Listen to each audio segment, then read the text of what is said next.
Hello students, welcome back. Myself Pushpender Singh and we are going to start with our daily current affairs. So today you have the 6th of April 2021.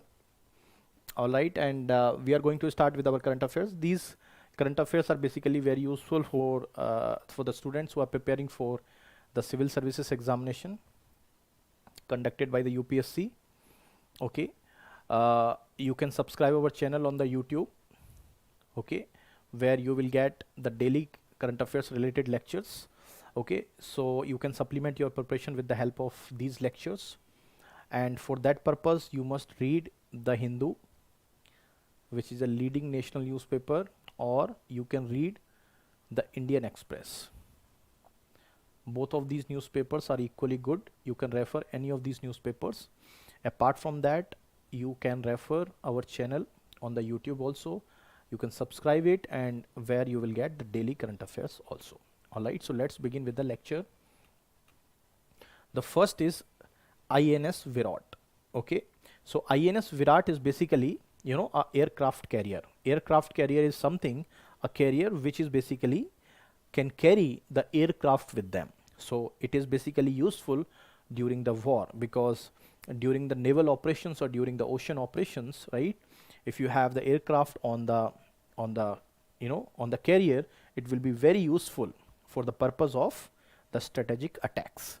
So this INS Viraat, which was decommissioned from the Indian Navy, now this has auctioned, right, this has auctioned off, and it has been sent to the scrap facility to make it scrapped one, right, ultimately to chiefly for the purpose of the ship breaking.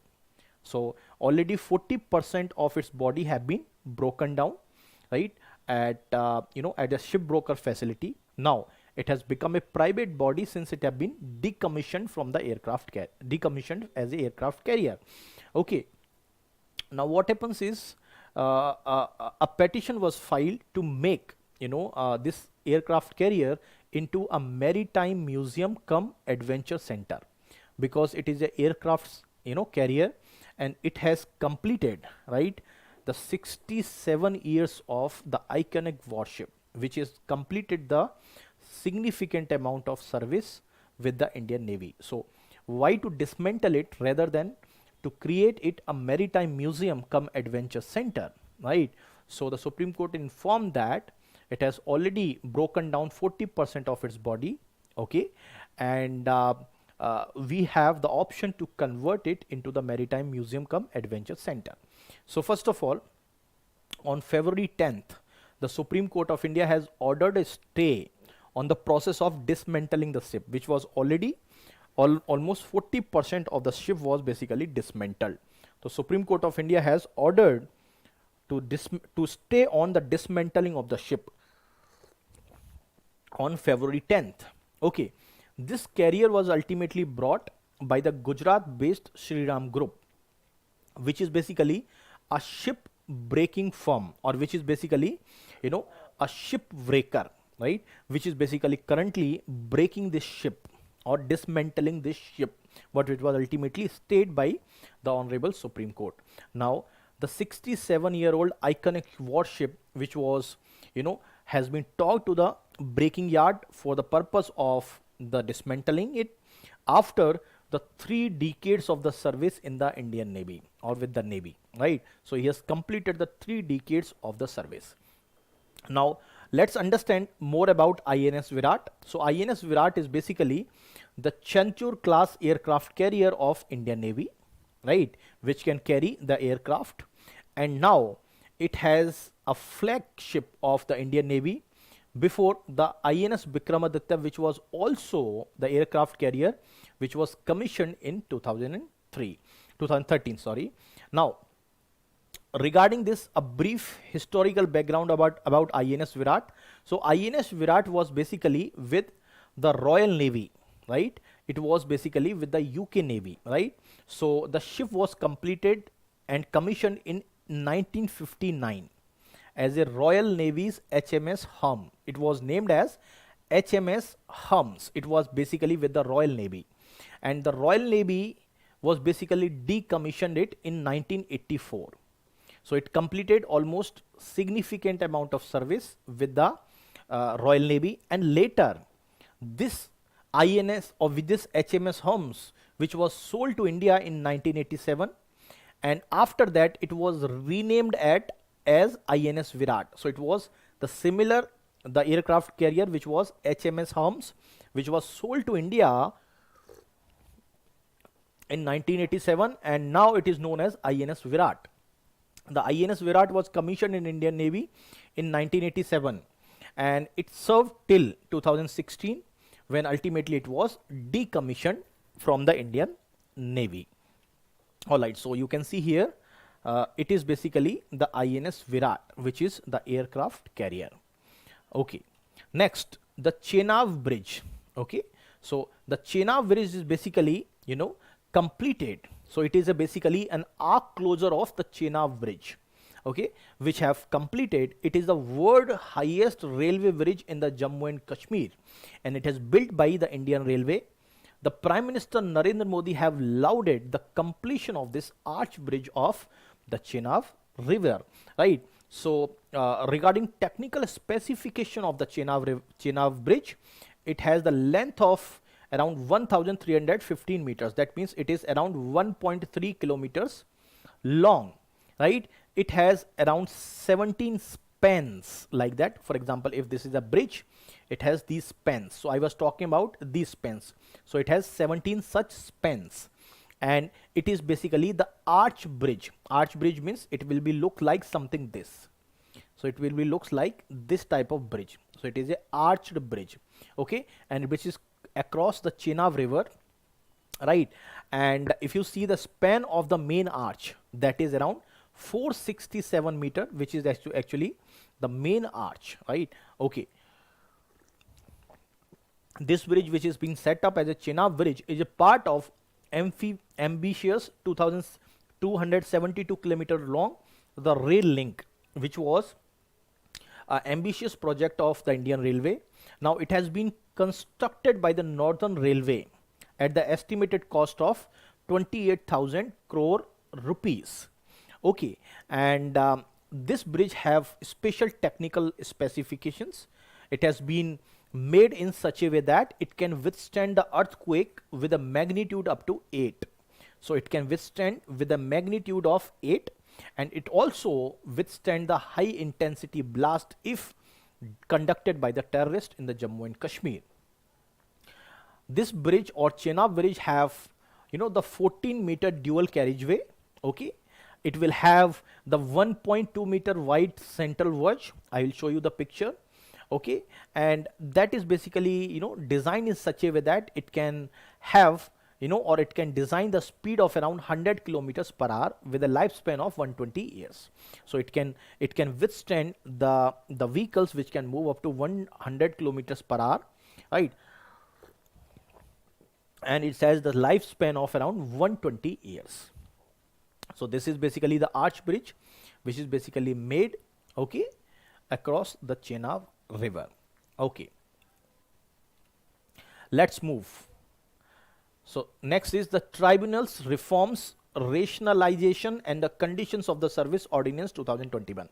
So first of all, it is an ordinance. An ordinance is promulgated by the president of the country. Okay, in our country we have the democratic setup.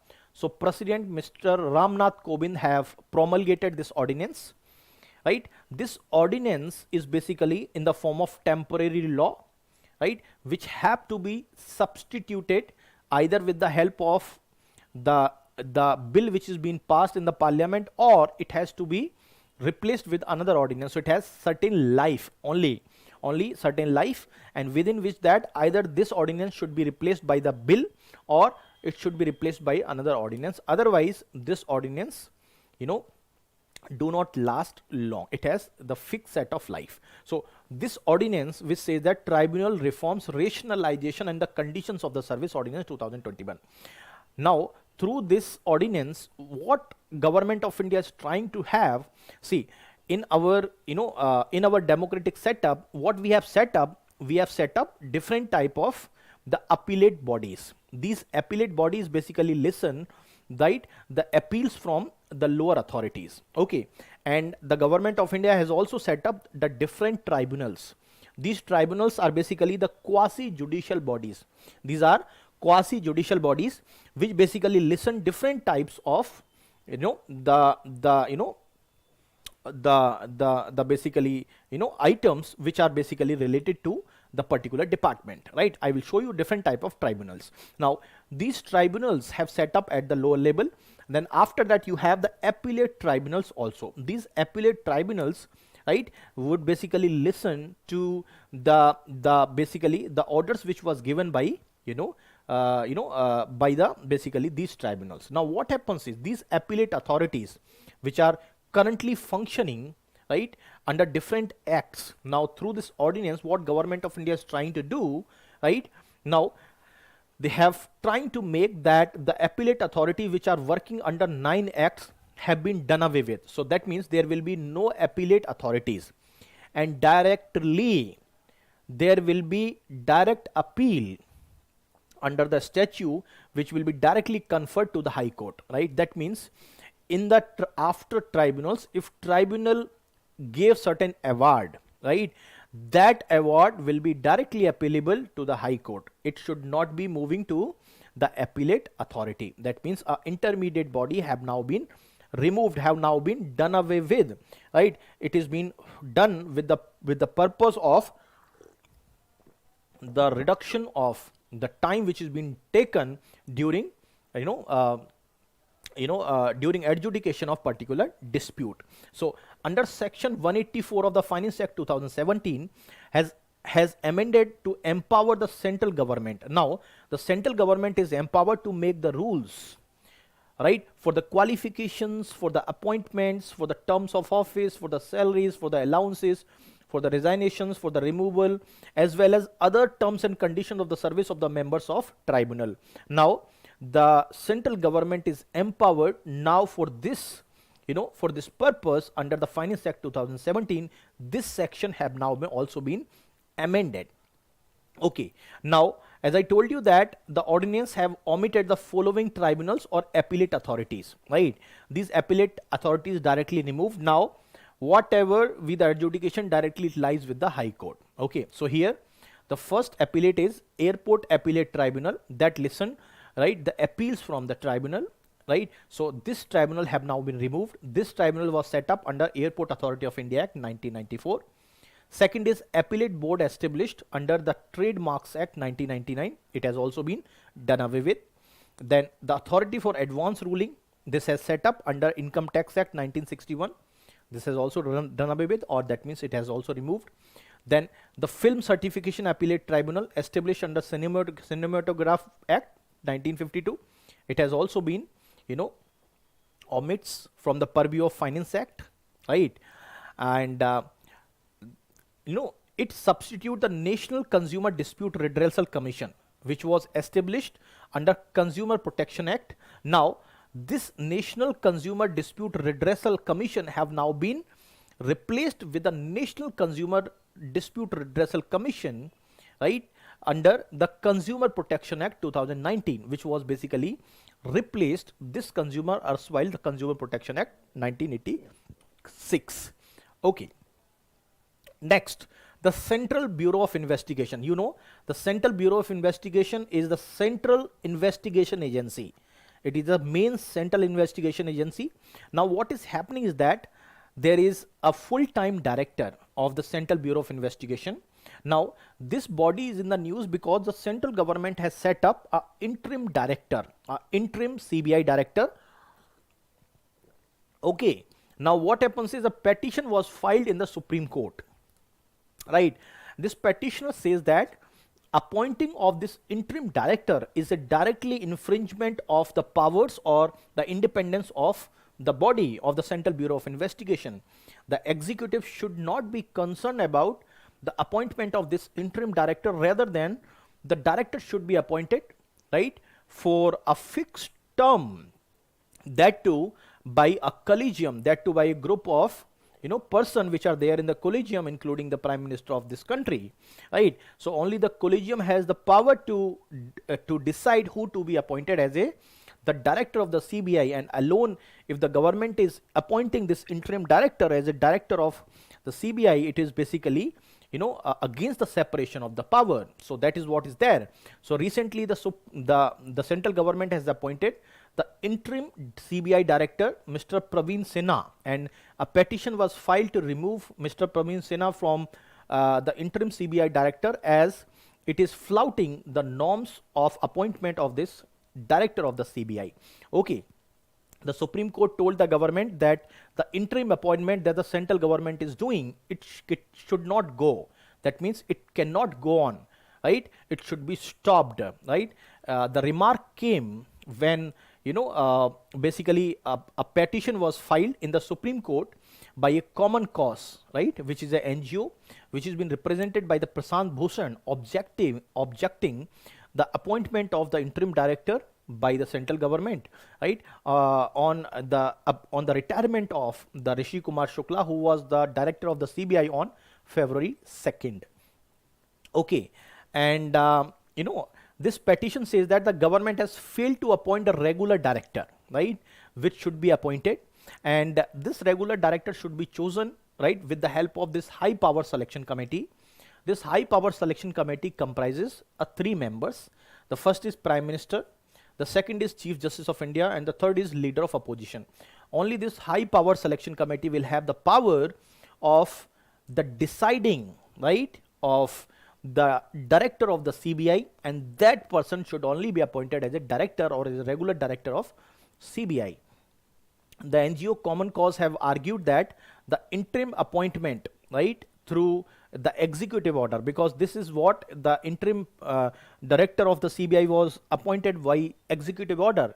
This appointment is itself is basically against the law, against the statutory scheme of 1946 Act. So the idea is the agency or the CBI should function independently outside the executive or the political powers. Now with the appointment, it has impacted the independence of the CBI, which is also against the provisions of the law. So this was exactly the high powered committee select the CBI director, and that should only be appointed as the CBI director for a fixed term. Okay. Next, Sadavahar. See, Sadavahar is basically a variety of mango. It is a variety of mango, right? It is an innovative variety of mango which is being developed by a Kota based a person known Shri Krishnan Suman. The Shri Krishnan Suman, who is 55 years old, and he belongs to the Kota district of Rajasthan. Okay, the Shri Krishnan Suman basically have developed a different variety of the mango which is known as the Sadavahar. It is round the clock dwarf variety of mango which is regular, and it is named as Sadavahar, right? And according to the scientists, it is resistant to most of the diseases, major diseases, and it is also resistant to the common mango disorders which are found, right? So if you compare with this Sadavahar varieties of the mango, this fruit is sweeter in the taste. Okay, if you compare with the Langda, I hope you remember the Langda mango. The Langda is a variety of mango. If you compare with the Langda, right, it has a dwarf variety, right? This type of the variety of mango can be suitable for the kitchen garden. That means you can grow in your kitchen garden, right? You can also use for the high density plantation. That means it can be used for the mass scale production, right? And it can also grow in the pots for some years too, right? So that is the quite significant development that it can also grow in such environment. Okay, now if you consider the flesh of the fruit, right, the flesh of the fruit which is born round the year, right, its color is deep orange which is having the sweet taste. Okay, and its pulp is having very less fiber content, right? This very less fiber content basically differentiate it from other varieties of the mango, right? And this separate dwarf varieties or special dwarf varieties of mango which is known as basically your Sadavahar have been verified by the National Innovation Foundation. It has been verified by the National Innovation Foundation, okay, which is basically an autonomous institutions of the Department of Science and Technology, Government of India. Okay.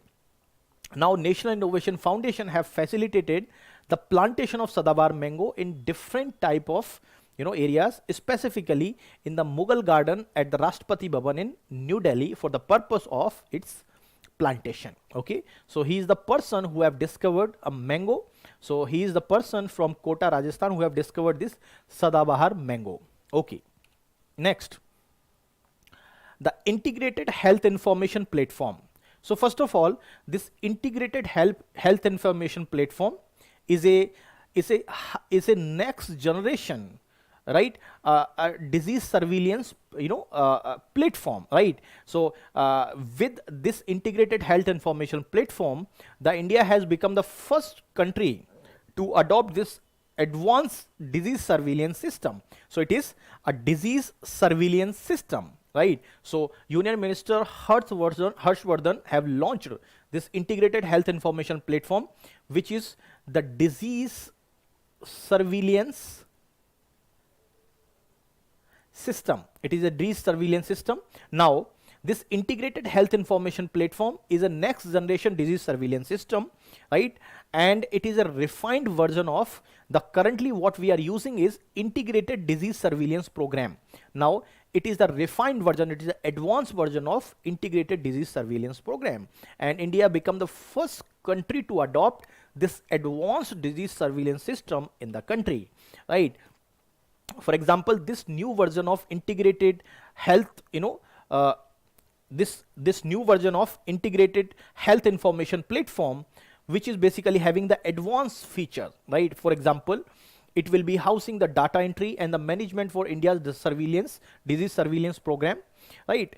For example, the previous version, which can track only 18 such diseases, but now this integrated health information platform can track 33 diseases, which is almost doubled, right, and it will ensure the real-time data, right, which can be captured by this integrated health information platform in the digital mode, and which is basically very fantastic, very important, because that will done away with any sort of a paper mode working, right. Previously you used to dependent on the paper mode for the purpose of collecting the data, for purpose of collecting the real-time data, right. Now this necessity of the paper mode of collecting this data have been completely done away with.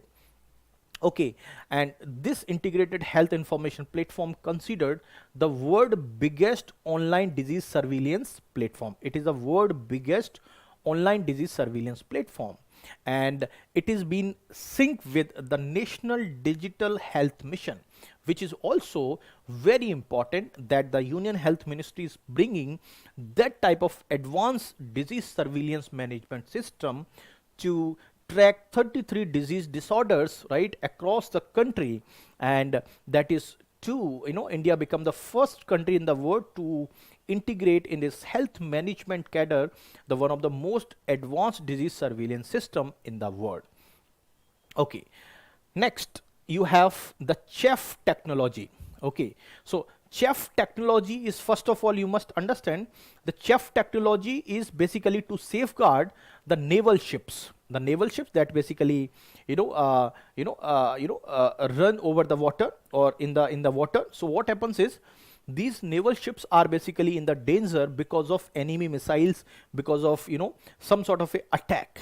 So the Defense Research and Development Organization, which is the premier defense research organization, has developed an advanced CHEF technology. The CHEF technology is something which protects the naval ships from being attacked, right, against the enemy missile attack. So it is basically provide a shield. It will provide a shield, right, around the ship, right. For example, this is a ship, so it will provide a shield in the form of the different missiles, right. So this will provide the timely information regarding the enemy missile attack, and it will basically activate itself, and it will basically shut down that missile or that incoming enemy missile.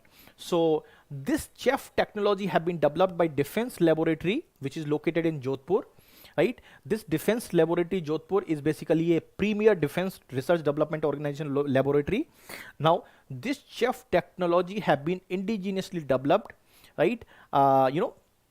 Which is been have the 3 variants, right? For example, you have the short range chef rocket, which is been for the short range, right? Then medium range chef rocket, which is for the medium range, and the long range chef rocket. So all 3 different variants of this chef technology have been developed by the Defense Laboratory at Jodhpur. Okay, these 3 variants will work, right, in the different platforms in the different locations based on the threat, based on the complications. Okay, and that will be fulfilling, right, the specifically to safeguarding the naval ships from being attacked by the enemy missiles, right, because these naval ships are basically in the continuous danger of being attacked from the naval, from the military, from the enemy missile attack. So what is CHEF? CHEF is nothing but the passive expendable electronic countermeasure technology, right? It is basically used worldwide, right? So it is being used worldwide to protect the naval ships from enemy radar or from radio frequency missile seekers, right? So it won't allow, right, the enemy ships to get, right, the radio frequency, right, and to get into their radar, right? The importance of this development lies in the fact that they have very less quantity of chaff material deployed in the air, right, that will basically act to decoy, to deflect enemy missiles for the safety of the ships. So that will ultimately deflect it, to different directions, that will ultimately protect, right, the ships from the enemy missiles.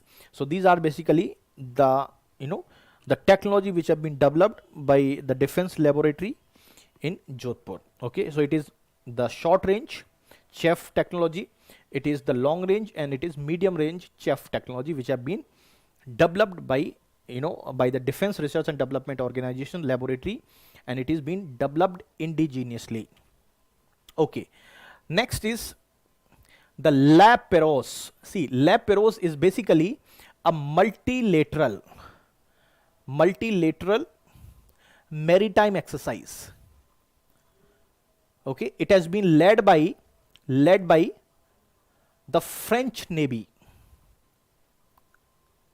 Okay, it has been led by the French Navy. So LAPEROS is basically a multilateral naval exercise. It's a multilateral maritime exercise, right?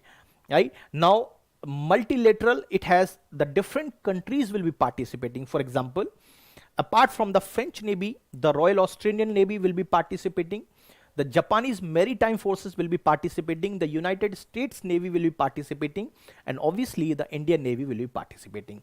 From Indian side, the Indian Navy ships like INS Satpura and INS Kiltan will be participating in this LAPEROS multilateral maritime exercise. Along with that, the P-81 long-range maritime patrol aircraft will also participate in the LAPEROS multilateral maritime exercise, and this exercise will be conducted on the Eastern Indian Ocean region from the 5th April to the 7th April 2021. Okay, and the Indian Navy ships and the aircraft will basically exercise with the ships and the aircraft, right, of the French Navy, of the Royal Australian Navy, of the Japanese Maritime Self-Defense Force, of the United Nations Navy. So all such navies, right, of India, France, Australia, Japan, right, then your United States of America will be participating in this multilateral maritime exercise in the Indian Ocean, on the Eastern Indian Ocean region. So this exercise is led by, as I told you, by the French Navy. Okay, and it will basically witness the complex and the advanced naval operations, right, which may be required, for example, including the surface warfare, right, anti-air warfare, the air defense exercises, okay, the weapon firing exercises, the cross-deck firing operations, the tactical maneuvers, the seamanship evolutions, right? All such different complex and advanced naval operations will be taken care in this exercise. So that will be beneficial for such exercise also. Okay. Next is Spice Board of India or Spices Board of India. So first of all, the Spice Board of India with the United Nations Development Program. So that is United Nations Development Program. Okay, so Spice Bureau of India as well as the UNDP's India Accelerator Lab signed a MOU, that is Memorandum of Understanding, right, which is basically trying to build a blockchain based traceability interface, right. That blockchain based traceability interface will basically trace, right, the supply chain as well as the trade related aspect of the Indian spices, right. That will basically facilitate the transparency in the supply chain of these spices across the world. So this project will be piloted with over 3,000 farmers which are engaged in the chili and the turmeric farming, right. It is basically specified, since it is a piloted one, so it is believed in the selected districts of Andhra Pradesh will be participating in this process, right. In the blockchain, as you know that the blockchain will basically use, right, as an electronic ledger. So it is a basically open and shared electronic ledger which will be having the decentralized process, right. This decentralized process would basically record the transactions. These transactions will be recorded, right, on an open and the electronic shared ledger, right. What will happen, this open electronic ledger would allow the ease and the transparency in the data management. Okay, and it will have the different stakeholders like farmers, brokers, distributors, retailers, consumers, and that what will happen, that will simplify the supply chain, that can also track down the spice movement, right, the supply chain, completely the chain, and that will help in easing out of the business also. So let's understand what is this Spice Board. So Spice Board is basically one of the 5 commodity boards functioning under the Ministry of Commerce and the Industry. Okay, this Spice Board of India, it is an autonomous body. It is an autonomous body, right, which is responsible for the export promotion of the 52 scheduled spices. Okay, right, and these 52 scheduled spices have been noted down, have been promoted by the government of India, has been put under this spice category, and as well as this Spice Board of India has also helped in the development of cardamom, which is small and the large varieties. So this is what is something, the information which is about the Spice Board of India. The next, the Global Gender Gap Report. Okay, so first of all, the Global Gender Gap Report is being published by the World Economic Forum. Okay, so World Economic Forum basically publishes this report. Okay, now regarding this Global Gender Gap Report, it basically provide what is the current scenario regarding the gender gap, right, in the world. So the India's position this year have fallen 28 places. That means India has lost 28 places in this year's the Global Gender Gap Report 2021 if you compare with the previous one, right. And India is now one of the worst performers in the South Asia, right. It is the worst performance in South Asia, and India is basically falling behind its neighbors like Bangladesh, Nepal, Bhutan, Sri Lanka and Myanmar. So India has performed badly in the South Asia, right. This year in the 2021 ranking, the India has now ranked 140, right, among 156 countries which have been taken for this purpose of making this Global Gender Gap Report. Okay, the South Asia accidentally one of the worst performing regions in the world, right. It is the worst performing region in the world, and South Asia is followed by the Middle East, and it is followed by the Northern Africa. These are the 3 regions which are the worst performing regions in the gender gap in the world. Okay, and the many countries have performed badly than last year. It is because of the economic performance, right? Because of the coronavirus and because of other related, parameters. So on the account of the economic performance, many countries have been performing badly or worse due to such worst economic performance when compared to the last year. Okay, and if you see, the trajectory, right? It will take 135.6 years. So it will take from now it will take 135 years to close this world gender gap, which is being noted by this report. Now, if you consider the political empowerment of the women, right, it is still, a worst. For example, out of 35,500 parliamentary seats across the world, the woman only represents 26.1% of the seats. So consider the population 50% of the women, currently 26% of the seats of total 100% of the parliamentary seats, only 26% is occupied by the women. So that is underperformance.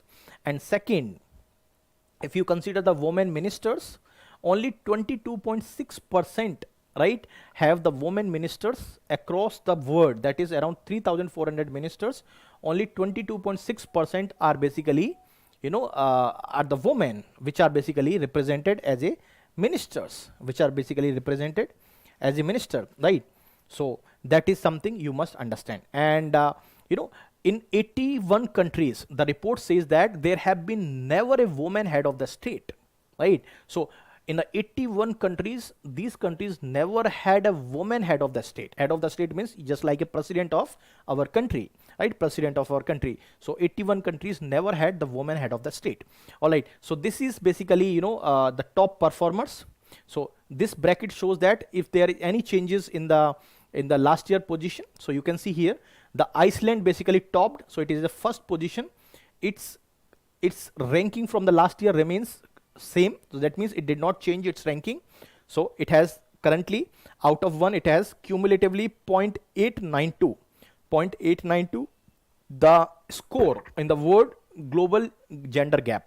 Okay, the Finland, which is at second position, it has gained 1 position since the last year. It has the score of 0.861.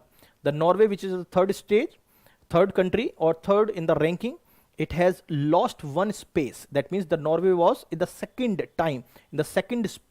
place last year, but it has now slipped to the 3rd place. The Finland was basically at the 3rd place, but has now increased to the 2nd part. The Norway has 0.849 the score out of 1. The New Zealand, which is currently at 4th position, it has gained 2nd position. It has gained 2 slots up, right? So it has the score of 0.841. The Sweden 5th, the Namibia 6th, Rwanda 7th, right? The Lithuania 8th, the Ireland 9th, and Switzerland 10th. So you can see here, these are the global top 10 gender gap index 2021, right? Which has been ranked here, all right? So that's all for today. Thank you very much. We will meet again tomorrow. Thank you very much.